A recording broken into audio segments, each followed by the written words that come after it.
Now, President Obama, you once said, and I'm quoting you, America can be India's best partner.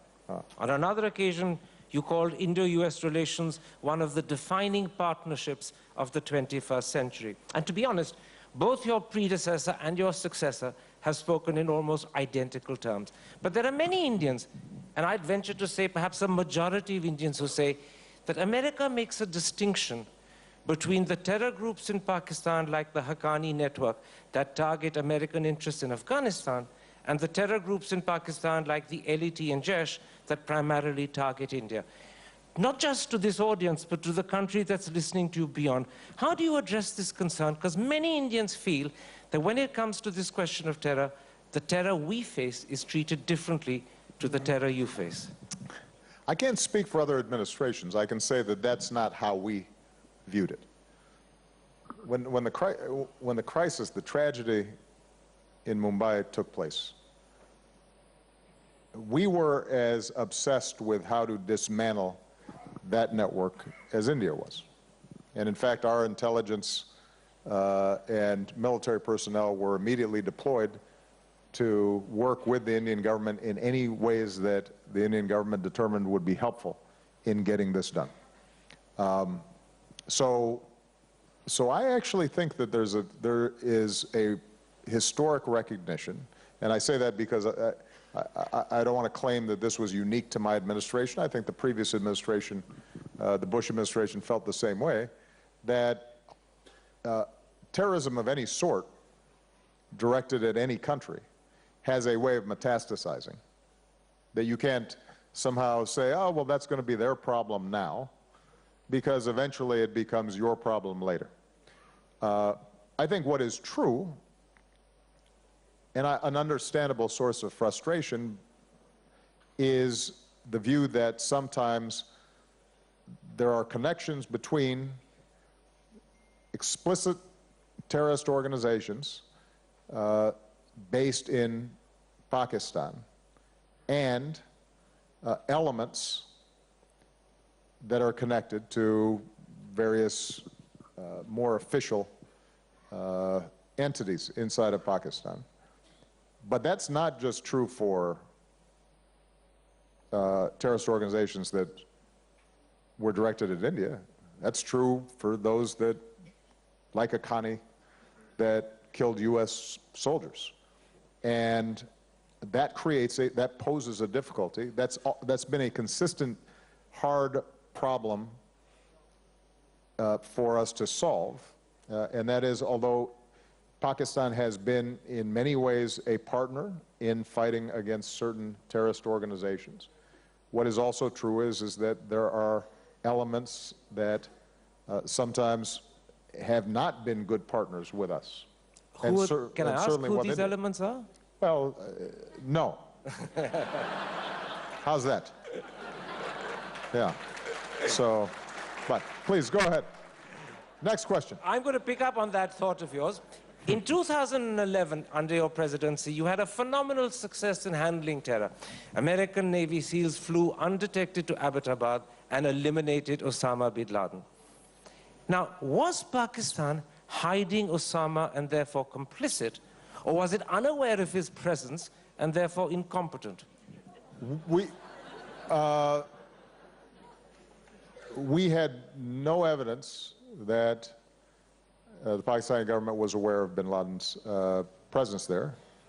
That is something, obviously, that we looked at. I will leave it to you to characterize beyond what I just said. Then what I'll point out for the audience, without making it a question for you, is that if you had no evidence that the Pakistanis were aware of his presence, that suggests neglect or incompetence. I think it is very important for you to stop trying to get me in trouble on stage with your words. So for those of you who are watching at home, I think Karen made a point based on his opinion. And it'll be useful not to tag that with, hopefully the Hindustan Times will not run a story of what Obama said there. Accuracy in journalism. I put that very question that I put to you to President Musharraf when he came to the summit 3 or 4 years ago. And I asked him whether Pakistan was complicit or whether it was incompetent. And his answer was, and he happily, readily said this, Pakistan and the ISI were neglectful. And when I said, does neglect mean incompetence? He said, no, neglect means they fell asleep. And then he added, but the ISI has a right to fall asleep occasionally. Ah, well, that's an interesting answer. A lot, President Obama, has been written and said about your relationship, your friendship with Narendra Modi. At his invitation, you came as chief guest. You were the first American president to come as chief guest on Republic Day. You did a joint radio broadcast together. And frequently, Prime Minister Modi used to refer to you as my friend Barack. What's your opinion of Narendra Modi? I like him. And I think that he is... I think that he has a vision for the country that he is implementing and is in many ways modernizing certain elements of the bureaucracy that I think are very important.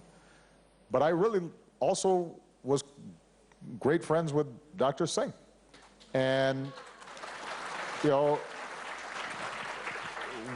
when you look at the work and the steps that Dr. Singh took to open up and modernize the economy and launch what I think was really the foundations for the modern Indian economy, that's also important. So I think, look, here's the bottom line. Because India is a democracy, it has politics, and that's a healthy thing. As a non-Indian and as U.S. president, my job was to work with whichever party was in power. And so to avoid you getting me into trouble again, what I want to be very clear about is that what I found with both leaders who were prime minister during my time, the unifying theme was that strong U.S.-India relations were important, that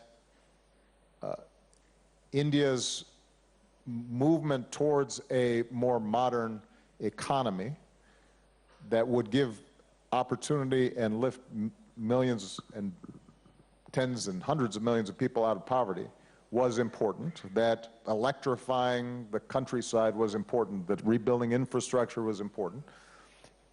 And each leader obviously had a certain view of how that was going to be accomplished. My job was not to evaluate the details of their various platforms. My job was to see whether their general focus and trajectory was consistent with what I thought was sound governance. And I found both of them to be engaged, honest, direct with me, and both of them took tough decisions in order to help underwrite the international system. Keep in mind, Dr. Singh was the primary interlocutor with me when we were saving the country from a global financial meltdown.